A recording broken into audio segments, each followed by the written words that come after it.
Bonjour à tous, membres de la communauté d'Open Classroom, c'est NatriJS et aujourd'hui nous allons corriger l'exercice final du cours de Will Alexander. C'est une des demandes les plus posées sur le forum car il n'y a pas de correction pour cet exercice. Personnellement, quand j'ai fait ce cours il y a environ un an, cet exercice n'était pas présent et en revenant sur le cours, nous voyons qu'il me manque en effet une case de validation ici. Donc lorsque je clique dessus, nous tombons sur ce fameux exercice de livre et nous allons le faire ensemble. A tout de suite. Donc après avoir cliqué sur le lien, on se retrouve dans une sandbox, c'est-à-dire une fenêtre internet où on peut faire du code directement. Donc nous avons la partie où on va coder et la partie où il y aura le résultat. Donc voyons voir ce qui est demandé. Votre tâche est de créer une classe book et de peupler la base de données de développement avec 3 ou 4 livres pour vous assurer que tout fonctionne. D'accord, cette classe book doit contenir quoi? Un titre qui sera un string, un auteur qui sera un string, une description qui sera un string, des pages qui seront un nombre, current page qui sera un nombre, et un booléen read pour nous dire si ce livre a été lu ou pas. Et dans cette classe, il y a également une méthode instance, c'est-à-dire une fonction.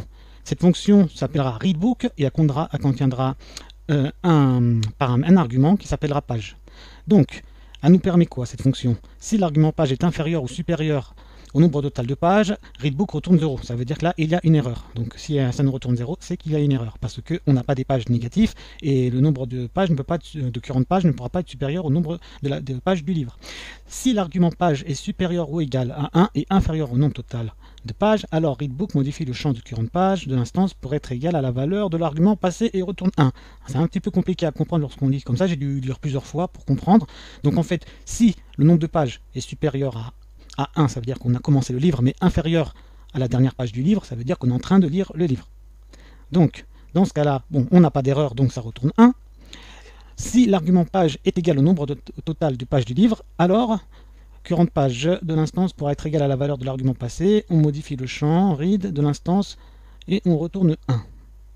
Bon, idem, c'est un peu compliqué à comprendre, il faut relire plusieurs fois, mais en tout cas, ce qui est demandé, c'est que si le nombre de pages est égal au nombre total de pages du livre, c'est-à-dire qu'on a fini le livre, dans ce cas-là, le champ read devient à true. Ça veut dire que de base, il est à false.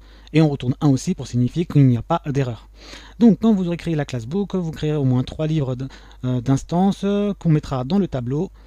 Et il devrait être normalement visible dans le carrousel de l'interface. Donc, l'interface, elle est là. Alors, je vais la remonter. Donc logiquement, une fois qu'on a créé nos livres et qu'il n'y a pas d'erreur, on devrait avoir un affichage ici.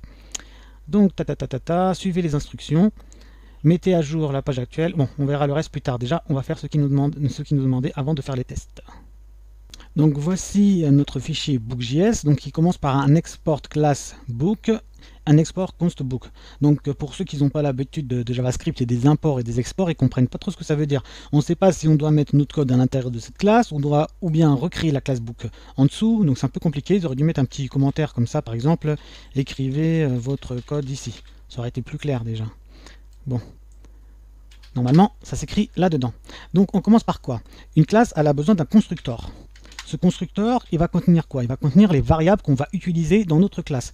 Donc nous, les variables qu'on va utiliser, nous avons une qui s'appelle title, ensuite une qui s'appelle author, une qui s'appelle description, une autre qui s'appelle page, ensuite une qui s'appelle current page, et la dernière qui s'appelle read. Voilà. Donc ça, c'est notre constructeur. Une fois qu'on a préparé notre constructeur, on va mettre à l'intérieur à quoi vont correspondre ces variables dans le programme. Et donc c'est là que les gens ils peuvent faire des erreurs. C'est qu'on aurait tendance à vouloir utiliser directement title, author, description, page, current page directement dans notre classe, mais on ne peut pas faire comme ça.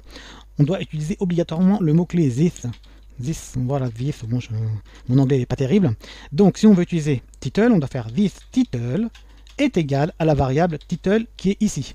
C'est-à-dire que tous les istitles qu'on va utiliser plus tard dans notre classe vont correspondre à la valeur qui sera mise ici dans notre constructeur. Donc on verra tout à l'heure comment on fait ça. Donc là, ça va être juste presque du copier-coller. This title, this author, égale author. Ensuite, this description est égal à description. Ensuite, this page est égal à page. Et ainsi de suite. This page. Bon, c'est bien, c'est l'autocomplétion, elle marche. Ça, c'est plutôt une bonne nouvelle. Et this read qui est égal à read. Voilà. Donc là, nous en avons fini avec notre constructeur. Maintenant, toutes les variables sont déclarées. On va commencer notre instance. Alors, c'est quoi une instance? C'est une fonction dans une classe. Et donc, comment ça se déclare une fonction dans une classe? Ça se déclare comme ça, hein, comme une fonction normale pratiquement. Hein. Et read, sauf qu'on ne met pas le mot fonction devant. Donc, read book, et apprend comme argument page. Donc, après quoi cette fonction? C'est là qu'on va devoir se creuser les méninges. Donc, la première condition à vérifier, c'est que le nombre de pages ne doit pas être inférieur à 1, et il ne doit pas être supérieur au nombre de pages du livre. Donc, comment on va faire ça? Donc, ça va être une condition. Donc, if page. Donc, page, donc ça va être sûrement la valeur qu'on va rentrer dans notre fonction et qui sera vérifiée avec ces conditions-là. Donc nous, on ne veut pas que ce page-là soit inférieur à 1. Donc ça se met comme ça. Si page est inférieur à 1, ou bien que page est supérieur au nombre de pages du livre, donc supérieur au nombre de pages du livre, c'est page. Donc par contre, si j'écris ma condition comme ça, elle ne fonctionnera pas parce que lui, il ne connaît pas ce page-là. Contrairement aux fonctions standards, lorsque les arguments qui sont dans la fonction, par exemple ici page, là, donc celles qui sont dans le constructeur, on ne peut pas les utiliser telles quelles. On est obligé de mettre le this devant. Donc ce this.page, là, il va bien correspondre à la valeur qu'il y a dans title. Donc si votre programme ne fonctionne pas, c'est que vous n'avez sûrement pas mis le fameux this là. Et à partir de ce moment-là, on peut faire ce qu'il nous a demandé. Donc ce qu'il nous a demandé, c'est de faire un retourne 0. Donc ça va sûrement dire au programme plus tard, il y a une erreur, envoie un message d'erreur, un truc comme ça, j'imagine. Donc deuxième condition, ce qui nous est demandé, donc si l'argument page est supérieur ou égal à 1 et inférieur au nombre total du livre, readbook modifie le champ current page, donc il remet la valeur current page à jour et retourne 1. Donc là on a plusieurs choses à faire. Donc if si page est cette fois-ci supérieur à 0, ça veut dire qu'il est au moins égal à 1, et cette fois-ci c'est pas un ou, tout à l'heure on a mis un ou parce que c'est soit ça ou soit ça. Dans ces deux cas-là, on retourne une erreur. Mais là, on veut que ça soit supérieur à 0 obligatoirement et obligatoirement inférieur au nombre de pages du livre. Donc 10.page. Qu'est-ce qui se passe dans ce cas-là? On ouvre nos accolades parce qu'on va faire pas mal de choses à l'intérieur. This current page va prendre la valeur de page. Donc, ça veut dire que la page qui sera rentrée ici, c'est par supposons le livre fait 200 pages et on rentre 50, et current page va prendre la valeur de 50. Et on retourne 1 pour dire qu'il n'y a pas d'erreur. Donc ça, c'était la deuxième condition. Et la troisième condition, et dans le dernier cas, si le current page, le nombre de la page plutôt, est égal au nombre de pages finales du livre, c'est-à-dire qu'on a lu la dernière page en fait, et on passe l'attribut read, qui est ici, à true. Donc, if page est égal à this page, au pluriel, dans ce cas-là, qu'est-ce qu'on fait? On passe déjà le current page, il va prendre la valeur de la page. Ensuite, nous avons this.read qui va passer à true. Et ensuite, pour finir, on retourne à 1. Voilà, donc là, j'ai mes trois fonctions. Donc mettez pause si vous voulez réécrire. Maintenant, on doit créer trois objets avec cette classe. Donc ma classe elle commence ici, elle se finit là. Donc je sors de ma classe et je vais créer donc trois bouquins. Donc constante livre 1 qui est égal à quoi? Un nouveau livre, new book, et c'est là où il est important de mettre les valeurs. Donc la première chose à mettre c'était le titre du livre, on va l'appeler le HTML, virgule le deuxième l'auteur, bon ça va être moi, même si j'ai pas écrit de livre. Ensuite, le troisième paramètre, c'est le nombre de pages du livre. On va dire que ce livre-là, il fait 50 pages. Et le dernier élément, la page courante. Donc on va dire qu'on a la page 10, par exemple. Et pour finir, est-ce que le livre il a été lu ou pas? Non, il n'a pas été lu, donc il est à false. Donc voici mon premier livre. Voilà comment on fait pour utiliser les paramètres. Donc là, comme vous voyez, c'est le paramètre. Alors, comme ce sont des strings, c'est pour ça que j'ai mis ici des guillemets, guillemets, là ce sont des nombres et là c'est un booléen. Donc ça correspond à ce que va prendre notre constructeur ici. La title, il va être égal à la valeur qu'il y a ici, le HTML, ainsi de suite. Author, il va être égal à nat.free.js, description du page. Donc il faut bien comprendre comment fonctionne le constructeur. Donc ici, il ne faut pas oublier des paramètres, sinon on aura des undefined. Je vais recopier maintenant tout ce que j'ai écrit là. On va faire 3 livres. CTRL-C, CTRL-V, on saute une ligne, et on va juste changer les choses à l'intérieur. Donc livre 2, livre 3, là il va s'appeler le CSS, et là il va s'appeler le JavaScript. Voilà. Donc tous les auteurs ce sont les mêmes, on va juste changer le truc. Le CSS c'est un peu plus compliqué que le HTML, donc on va mettre 100 pages, et on va dire qu'on est à la page 68. Et le JavaScript c'est beaucoup plus compliqué, on va mettre 200 pages, et on va dire qu'on a fait 95 pages. Voilà, nous avons nos 3 livres, et on va voir ce que ça donne. Donc j'ouvre mon browser, je l'agrandis pour que vous voyez mieux. Donc c'était écrit qu'il fallait faire quoi? Quand vous aurez créé la classe book, vous créerez 3 instances de livres que vous mettrez dans le tableau. Ah oui, j'ai oublié, il faut les exporter.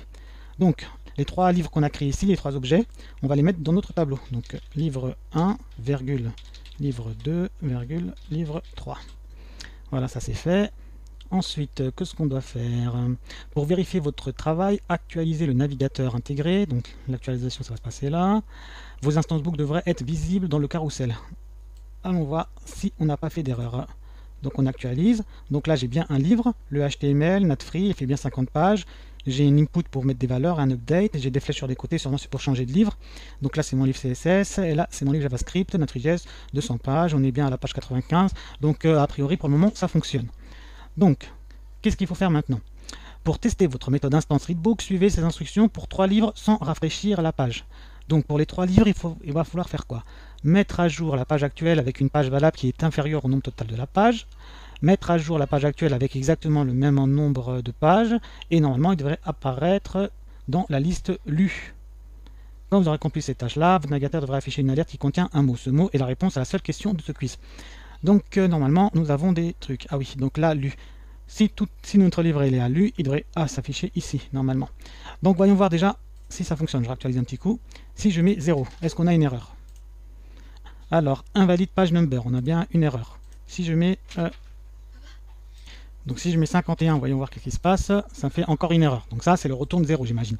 Maintenant, donc j'étais à la page 10, si je me mets à la page 25, qu'est-ce qui se passe? Update, ça fonctionne pas. Pourquoi? On va réfléchir maintenant, on a dû faire une erreur quelque part. Donc je regarde, title, auteur, description. Ah, on n'a pas mis de description. Donc c'est ce que je vous disais, il ne faut rien oublier. Donc la description, celui-là, ça va être apprendre le HTML. Voilà. Le deuxième, donc ici ça va être apprendre le CSS. Voilà. Et le troisième, ça va être apprendre le JS. Oui, c'est bon, virgule. Donc j'ai bien tout mis. On actualise. On regarde cette fois-ci si ça marche. Donc si je mets la page 15, update, ah ça a bougé, donc ça a bien fonctionné cette fois-ci. Ensuite il nous avait demandé de mettre quoi? Donc mettre le nombre exact de pages, 50. Update. Ah, ça nous a basculé directement dans le deuxième livre. Donc est-ce qu'on a un truc à bouger ici? On a bien dans le HTML, donc ça c'est bon. Ensuite, là on doit changer le nombre de pages, on va mettre 78, update, ça a bougé, c'est impeccable, et je mets 100, update, et ça nous a changé, ça nous a mis sur JavaScript. Donc là on passe bien dans le HTML, le CSS. Troisième livre, donc on va mettre la page 199, hop, il manque juste un tout petit bout pour arriver à 200, et là je mets à 200, update, et nous avons notre mot secret qu'on doit mettre dans le quiz.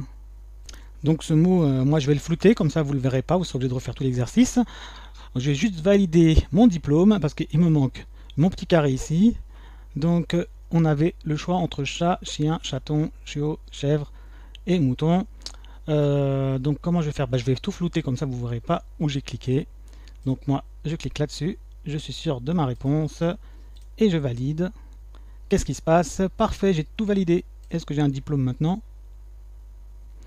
Et j'ai un certificat de réussite. Bon, félicitations à moi. Bon, je l'avais déjà, hein, parce qu'il n'y avait pas cet exercice l'année dernière. Je l'aurai pour une deuxième fois. Voilà, je l'ai passé, même on peut vous même voir la date ici quand je l'ai passé. C'était le 2 septembre 2019.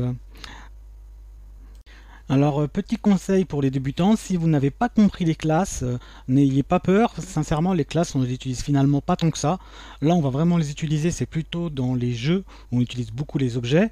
Et donc, on les utilise plusieurs fois. Donc, à chaque fois, au lieu de créer un nouvel objet, c'est plus facile d'utiliser une classe. Comme ça, notre objet est déjà créé avec les arguments de base.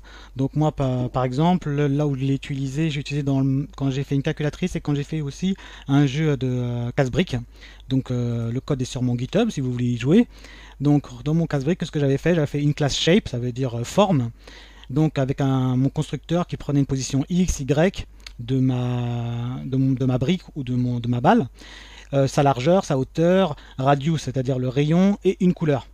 Donc, et j'avais fait deux méthodes, la méthode pour tracer le cercle, donc là c'est du canvas, hein, et la méthode pour tracer mon rectangle.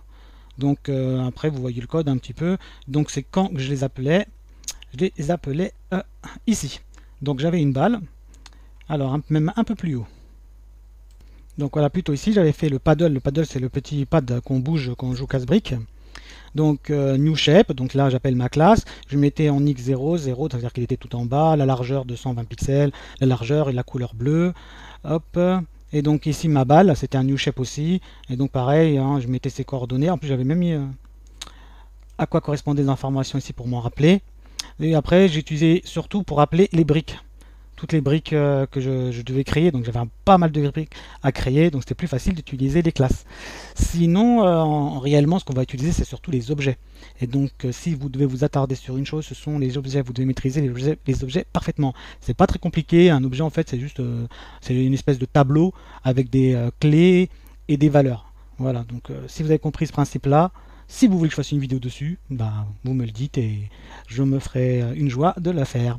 Donc pareil, hein, si vous avez d'autres exercices, vous avez aimé ce format-là et vous voudrez que je les corrige, bah, il y a des commentaires pour ça. J'ai même un Discord, je mettrai en description de cette vidéo-là. Donc n'hésitez pas à partager, à vous abonner si vous avez aimé ma chaîne et mes vidéos et à mettre des j'aime. Et je vous dis à bientôt.